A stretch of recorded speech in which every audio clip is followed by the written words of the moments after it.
आज का जो हमारा टॉपिक है वो है ओस्मो रेगुलेशन इन एनिमल्स। तो ओस्मो रेगुलेशन इन प्लांट्स कल हमने बेटा डिस्कस किया, तो आज हम बेटा डिस्कस करने लगे हैं वो है topic osmo regulation in animals. तो बेटा ओस्मो रेगुलेशन इन एनिमल्स के लिहाज से हमने एनिमल्स को दो कैटेगरी के अंदर डिवाइड किया हुआ है। एक होते हैं हमारे पास नंबर 1 ओस्मो कन्फॉर्मर, एक ऑर्गेनिज़म होते हैं ओस्मो कन्फॉर्मर्स और दूसरे ऑर्गेनिज़म्स होते हैं इसमें ओस्मो रेगुलेटर्स। तो बेटा दो तरह के ऑर्गेनिज़म्स हैं इसमें, नंबर 1 ओस्मो कन्फॉर्मर होते हैं और नंबर 2 होते हैं इसमें ओस्मो रेगुलेटर्स हैं। मेरे बेटे ओस्मो कन्फॉर्मर और ओस्मो रेगुलेटर्स के अंदर बेसिक डिफरेंस क्या होता है वो ज़रा बेटा इसके बारे में एक बार देख लें। कहते हैं भाई ओस्मो कन्फॉर्मर ऐसे ऑर्गेनिजम्स हैं they do not actively adjust there internal osmotic state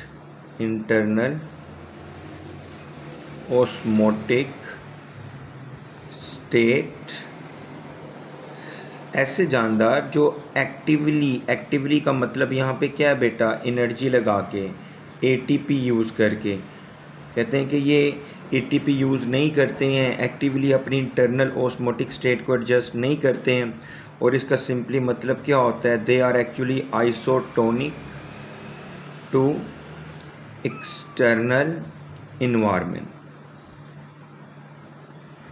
कहते हैं ये आइसोटोनिक होते हैं अपने एक्सटर्नल इन्वायरमेंट के साथ। अब इसका मीनिंग क्या है बेटा वो हम यहाँ पे अगर आप इसको क्लियर करें तो कहते हैं कि जी हमारे पास ओस्मो कन्फॉर्मर ऐसे ऑर्गेनिजम्स हैं जिनमें इनकी बॉडी के जो सॉल्ट्स और वाटर है ना वो चेंज हो जाते हैं बाहर के इन्वायरमेंट के साथ। मतलब अगर ओस्मो कन्फॉर्मर को फ्रेश वाटर के अंदर आप रखेंगे जानदारों को तो इनकी बॉडी के अंदर वाटर ज़्यादा हो जाएगा। अगर आप इसको मेरीन वाटर में रखेंगे तो इनकी बॉडी के अंदर सॉल्ट ज़्यादा हो जाएंगे। जैसा बाहर का इन्वायरमेंट होगा वैसे ये खुद को कर लेंगे। ये वाले जो जानदार होते हैं इनको बेटा हम नाम देते हैं ओस्मो कन्फॉर्मर्स। जबकि बेटा उसके बरक्स ओस्मो रेगुलेटर्स हैं ऐसे ऑर्गेनिजम्स हैं जो कि बेटा अपनी actively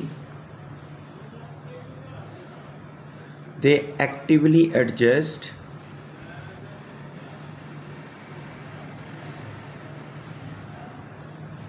their internal osmotic state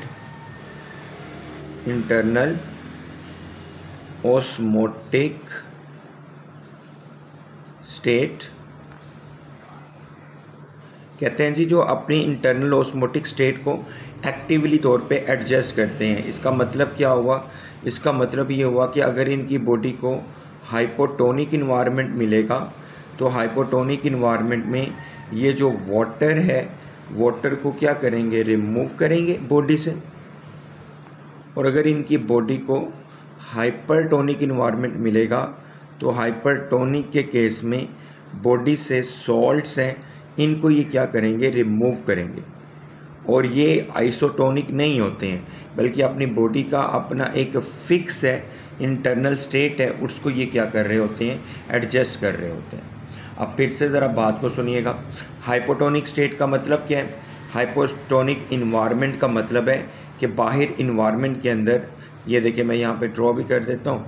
hypotonic का यहाँ पे मतलब ये है कि इन्वायरमेंट के अंदर जो वाटर है वो 70% है और जो जानदार है उसकी बॉडी में वाटर कम है, लेकिन ये 70% वाटर सेल के अंदर एंटर करने की कोशिश करेगा, जिसकी वजह से सेल आपको कल भी बताया था वो बेटा क्या हो जाएगा, स्वेल हो जाएगा और उससे उसके फटने के चांसेस होंगे। तो उस सूरत में वो कहता है कि एक्टिवली का मतलब क्या है, बाहर वाटर ऑलरेडी ज़्यादा है, अंदर बॉडी के पानी कम है, इसके बावजूद ये कम से किसकी तरफ करेगा, ज़्यादा की तरफ वाटर को रिलीज़ करेगा। क्यों ये कम से ज़्यादा की तरफ वाटर को रिलीज़ करेगा, ताकि अपनी इंटरनल ऑस्मोटिक स्टेट है इसको क्या कर सके, एडजस्ट कर सके। अब आपको पता है लोअर से मॉलिक्यूल्स हैं वो लोअर से हाई की तरफ खुद ब खुद तो आते नहीं हैं, तो लोअर से हाई की तरफ मॉलिक्यूल खुद नहीं आते हैं, बल्कि इनको क्या यूज़ करना पड़ता है, एटीपी यूज़ करना पड़ता है। तो बेटा मैं अगर इन शॉर्ट आपको दोबारा से बताऊं, ऑस्मो कन्फर्मर वो हैं जिनको एक्टिवली तौर पे अपनी बॉडी का ऑस्मोटिक स्टेट एडजस्ट करने की ज़रूरत नहीं होती, वो आइसोटोनिक है। ये लोअर ऑर्गेनिजम्स हैं, ये हमारे पास जो हैं these are the lower animals, ये लोअर एनिमल्स के अंदर आते हैं, जबकि बेटा ये एडवांस है। बेटा इसकी एग्ज़ाम्पल की अगर हम बात करें तो बेटा इसकी एग्ज़ाम्पल में है मोस्ट इनवर्टिब्रेट्स।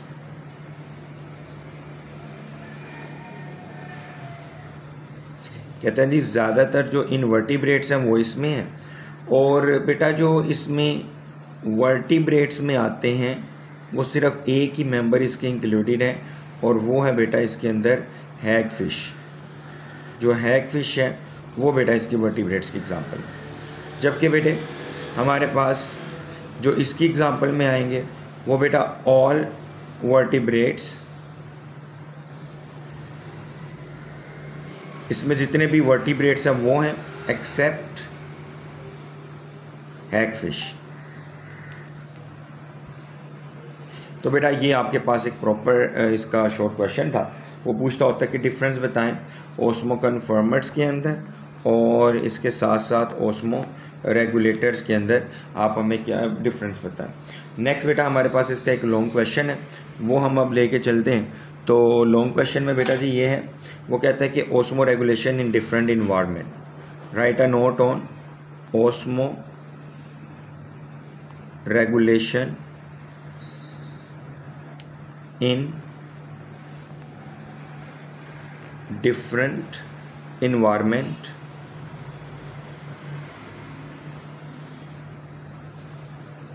कहते हैं the osmoregulation in different environments के बारे में हमें डिटेल बताएं। तो बेटा डिफरेंट इन्वायरमेंट्स कौन कौन से हैं पहले हम आपको वो बताते चलें। हमारे पास नंबर 1 पे आ जाता है बेटा मैरीन इन्वायरमेंट, नंबर 2 पे है बेटा हमारे पास फ्रेश वाटर, और नंबर 3 पे है हमारे पास टेरेस्ट्रियल।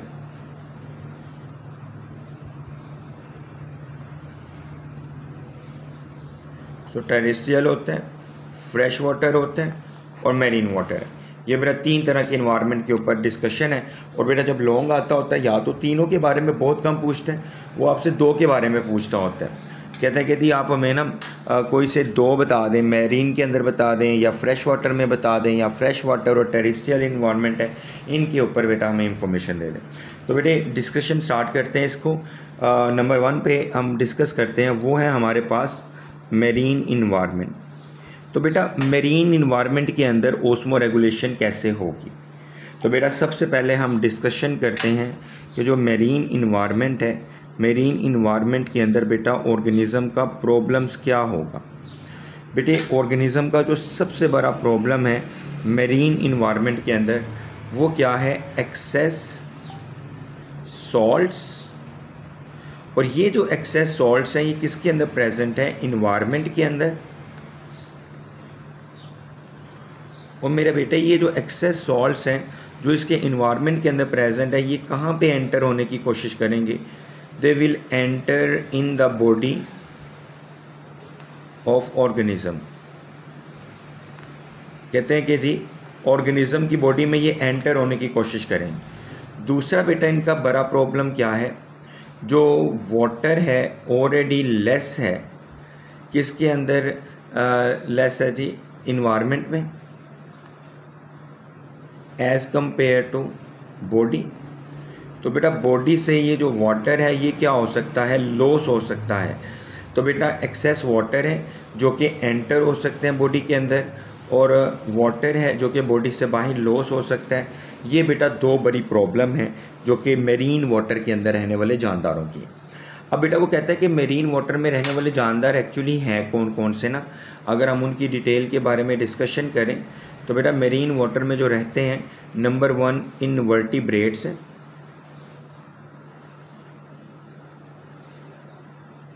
नंबर 2 इसमें है हैग फिशेस,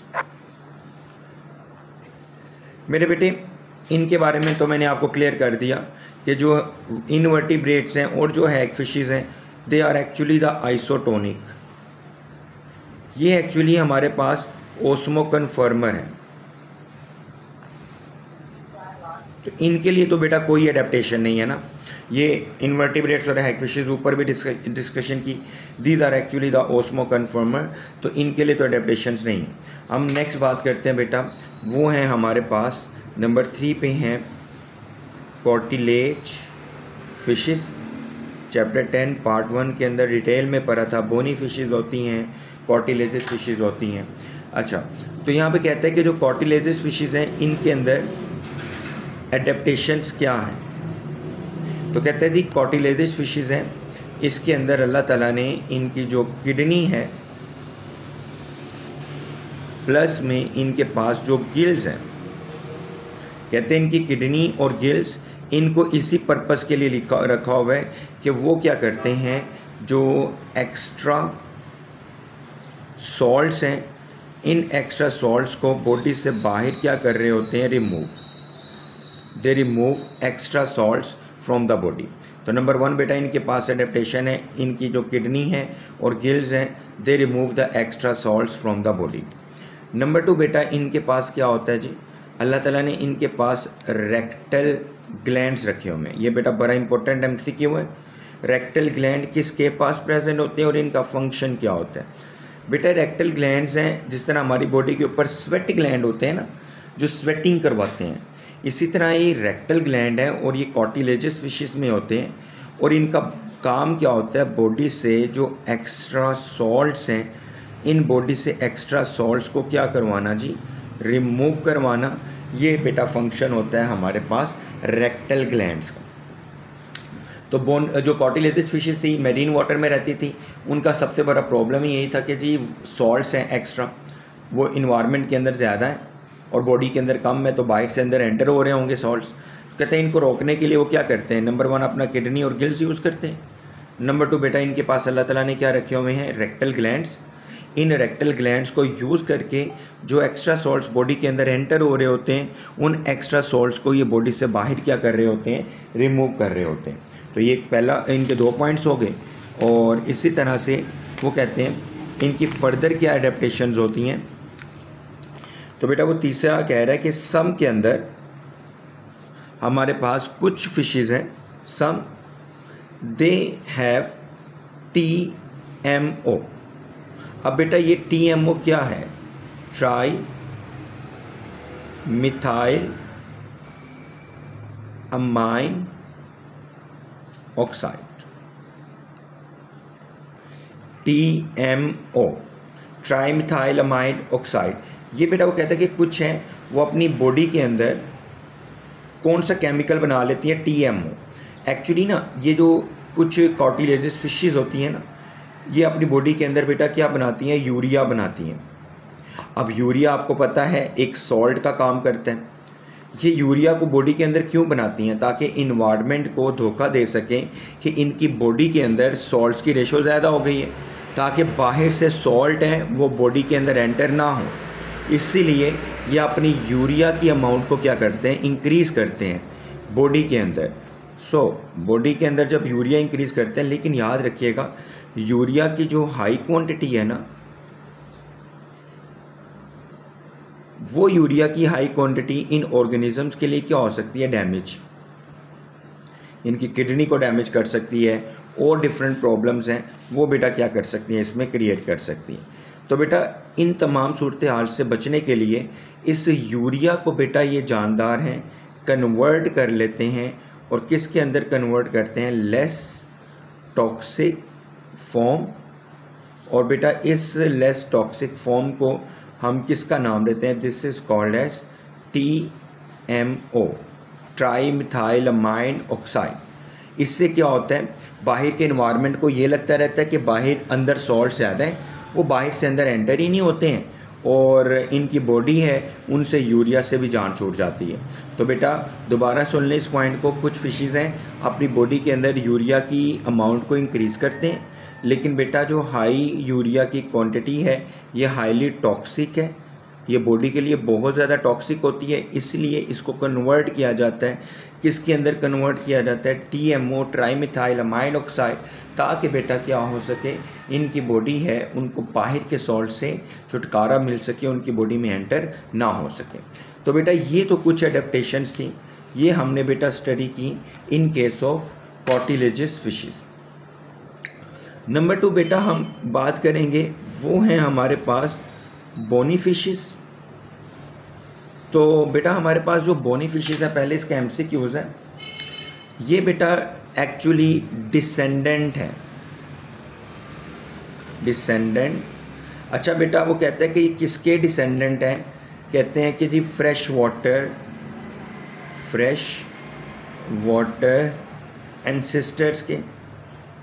अब इसका मतलब समझ लें, कहते हैं कि जी बोनी फिशेस जिनसे डिराइव्ड हुई हैं ना, जिनसे बनी हैं, वो फ्रेश वाटर में रहते थे, लेकिन आहिस्ता आहिस्ता इनके जो डिसेंडेंट यानी कि जो बोनी फिशेस बनी, उन्होंने अपना इन्वायरमेंट चेंज कर लिया और वो फ्रेश वाटर से किसकी तरफ आ गई? मेरीन वाटर की तरफ आ गई। तो कहते हैं कि जो मेरीन वाटर के अंदर ये बोनी फिशेस हैं, ये क्या एडेप्टेशंस लेके आती हैं? तो बेटा वो कहता है कि नंबर 1 पे ये लार्ज अमाउंट में ड्रिंक कर लेती हैं मेरीन वाटर को। अब बेटा ये जो मेरीन वाटर है, this is actually the salty water.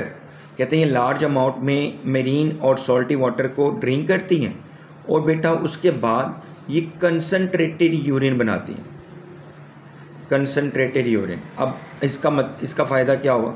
कहते हैं कि देखिए सॉल्टी वाटर को इनटेक किया, सॉल्टी वाटर में से जितना भी वाटर था उसको बेटा इन्होंने कहाँ पे रिटेन किया? बॉडी के अंदर। और वाटर के साथ साथ जो एक्स्ट्रा सॉल्ट्स गए बॉडी के अंदर, वो एक्स्ट्रा जितने भी सॉल्ट्स हैं जो एक्सेस में थे, वो बेटा कंसनट्रेटेड यूरिन बना के आउटसाइड द बॉडी वो बेटा रिमूव हो गए। तो बेटा ये कुछ एडेप्टेशंस होती हैं जो कि बोनी फिशेस के अंदर पाई जाती हैं।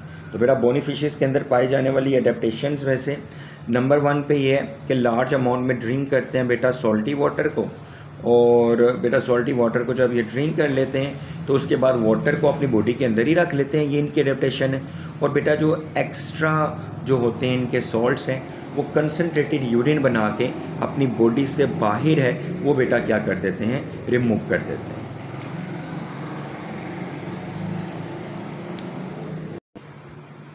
अच्छा बेटा नेक्स्ट हमारे पास जो पॉइंट है वो है हमारे पास फ्रेश वाटर।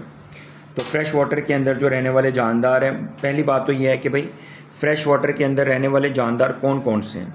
तो बेटा इसमें हमारी बुक जो एग्जांपल दे रही है, नंबर 1 पे दे रही है प्रोटोजोआस प्लस में पैरामीशियम।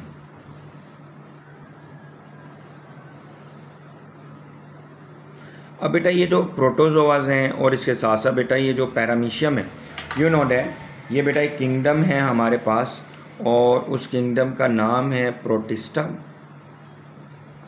ये बेटा उसके अंदर से बिलोंग करते हैं। अब खैर बात करते हैं बेटा इसको भी आगे बढ़ने से पहले फ्रेश वाटर की ना प्रॉब्लम की, कि फ्रेश वाटर की सबसे बड़ी बेटा प्रॉब्लम क्या होगी? तो कहते हैं कि जो फ्रेश वाटर है इसकी जो सबसे बड़ी प्रॉब्लम क्या है कि जो इनका इन्वायरमेंट है ना बेटे, इसके इन्वायरमेंट के अंदर एक्सेस वाटर है, एक्सेस वाटर। और बेटा ये जो एक्सेस वाटर है ये एंटर होने की कोशिश करता है, किसके अंदर एंटर होने की कोशिश करता है? बॉडी के अंदर, यानी कि हाइपोटोनिक कंडीशन है इनकी। अगर बताते चलें आपको, ये हाइपोटोनिक इन्वायरमेंट है, तो बेटा वो सेल के अंदर एंटर होने की कोशिश करेगा, जिसकी वजह से बेटा अगर सेल के अंदर एंटर कर गया तो सेल है यहाँ से स्वेल करेगा और सेल के यहाँ से ब्रस्ट करने के चांसेस हैं, ऐसा एक नहीं होने देना। दूसरा बेटा इसकी जो बड़ी प्रॉब्लम है, एक तो बेटा इसका ये हो गया प्रॉब्लम, दूसरा बेटा इसका जो बड़ा प्रॉब्लम है वो बेटा क्या होता है कि क्योंकि फ्रेश वाटर है तो लो सॉल्ट्स होते हैं, लो सॉल्ट्स बॉडी के अंदर हैं, और सॉरी इन्वायरमेंट के अंदर बेटा इनके लो सॉल्ट्स हैं, और बॉडी के अंदर इनके क्या होते हैं जी? मोर सॉल्ट्स होते हैं। तो बेटा ये बॉडी से जो सॉल्ट्स हैं वो कहाँ पे जा सकते हैं, आउटसाइड। ज़रा बेटा दोबारा से सुन लीजिएगा। पहला पॉइंट है बेटा इसका कि जो इन्वायरमेंट है, इन्वायरमेंट के अंदर क्योंकि फ्रेश वाटर इन्वायरमेंट है ना, डाइल्यूट वाटर है, तो एक्स्ट्रा वाटर है, और ये एक्स्ट्रा वाटर कहाँ पे एंटर होगा, ज़्यादा से कम की तरफ। तो बेटा ये इन्वायरमेंट से बॉडी की तरफ एंटर होने की कोशिश करेगा। सिमिलरली बेटा हमारे पास वो कहते हैं कि जो सॉल्ट्स हैं वो इन्वायरमेंट में कम है लेकिन बॉडी में ज़्यादा है, तो बॉडी से बाहर इन्वायरमेंट में सॉल्ट जाने की कोशिश करेंगे। तो ये तो दोनों प्रॉब्लम्स हैं, कहते हैं कि इनको कंपनसेट करने के लिए कहते हैं पहले जानदार हैं, नंबर 1 प्रोटोजोआस, नंबर 2 पैरामीशियम, जो कि प्रोटिस्टा से बिलोंग करते हैं। कहते हैं इनकी बॉडी के अंदर क्या प्रेजेंट होता है, इनकी बॉडी के अंदर प्रेजेंट होता है large contractile vacuole, large contractile vacuole. ये लार्ज कॉन्ट्रैक्टाइल वैक्यूल है, ये इनकी बॉडी के अंदर क्या होता है जी, प्रेजेंट होता है। अब बेटा ये क्या करते हैं, करते ये हैं जी, ये इनके इन्वायरमेंट में जो एक्स्ट्रा वाटर है वो कहते हैं इनकी बॉडी के अंदर जैसे ही वो एंटर होता है ना, वो एक्स्ट्रा वाटर को वैक्यूल के अंदर स्टोर करवाते जाते हैं। तो ये जितना भी एक्स्ट्रा वाटर है वो एक्चुअली इनके वैक्यूल के अंदर जाके स्टोर होना शुरू हो जाता है। अब बेटा जब वैक्यूल के अंदर स्टोर हो रहा है तो इसके इनके साइटोप्लाज्म के ऊपर कोई फ़र्क नहीं पड़ रहा। क्या मतलब है इस बात का, बेटे आपके पास एक बीकर है, एक बीकर के अंदर आपने मिल्क रखा हुआ है। अब आप बेटा एक बोतल लेते हो, उस बोतल के अंदर वाटर लेते हो और ला के इस बीकर के अंदर वो बोतल है बंद करके रख देते हो। तो बेटा मिल्क की कंपोजिशन पे कोई फ़र्क नहीं पड़ा, क्योंकि वाटर जिस चीज़ के अंदर है ना वो इसके साथ मिक्सअप नहीं हो रहा। तो बेटा यहाँ पे इनके जो कॉन्ट्रैक्टाइल वैक्यूल के अंदर वाटर है ये ओवर इनके साइटोप्लाज्म की कंपोजिशन को चेंज नहीं होने दे रहा, लेकिन ये एक काम कर रहा है, बाहर के इन्वायरमेंट को अब लग गया है कि अंदर इनकी बॉडी के वाटर एक्स्ट्रा हो गया हुआ है, जिसकी वजह से बेटा बाहर से सॉल्ट्स हैं वो इनकी बॉडी के अंदर बेटा एंटर नहीं होते हैं। तो बेटा ये पहला पॉइंट हो गया इनका कि जी लार्ज कॉन्ट्रैक्टाइल वैक्यूल हैं and they are present in the protozoa as well as in paramecium. Similarly बेटा जो हमारे पास फ्रेश वाटर होते हैं ना, फ्रेश वाटर हमारे पास इसमें फिशेस भी होती हैं, फ्रेश वाटर फिशेस। कहते हैं भाई फ्रेश वाटर फिशेस क्या करती हैं, ये भी कहता है कि ये ड्रिंक करती हैं, किसको ड्रिंक करती हैं जी, फ्रेश वाटर को। लेकिन कहते हैं इसके साथ साथ बेटा ये क्या बना देती हैं, ये बेटा डाइल्यूट यूरिन बनाती हैं। पीछे वाली जो फिशेस थी वो कंसनट्रेटेड यूरिन बना रही थी, ये बेटा हमारे पास डाइल्यूट यूरिन बनाती हैं। और ये बेटा जब ये डाइल्यूट यूरिन बनता है ना तो इसके अंदर मैक्सिमम क्या होता है, वाटर होता है, वो बॉडी से बाहर रिमूव हो जाता है। तो ये प्रॉब्लम तो इनका सॉल्व हो गया। लेकिन इसके साथ साथ बेटा इनकी बॉडी से ना जो सॉल्ट्स हैं वो भी बेटा क्या होते हैं, रिमूव होते हैं, क्योंकि डाइल्यूट यूरिन में सॉल्ट्स भी तो होते हैं। कहते हैं इसको वो किस तरीके से कंपनसेट करते हैं, किस तरीके से पूरा करते हैं। तो बेटा उसका आंसर कर रहे हैं नंबर 1 पे बेटा इनके पास क्या होता है, ये ऑप्शन होता है कि ये एक्टिवली तौर पे बेटा जो सॉल्ट्स हैं ये इनटेक कर लेते हैं अपने इन्वायरमेंट से। नंबर 2 बेटा ये सॉल्टी फूड खाते हैं, जैसे कि बेटा हमारे पास ग्रासेस हो गई, और ये सॉल्टी फूड को इनटेक करके बेटा अपने सॉल्ट्स की रिक्वायरमेंट है इनको ये क्या करते हैं, पूरा करते हैं।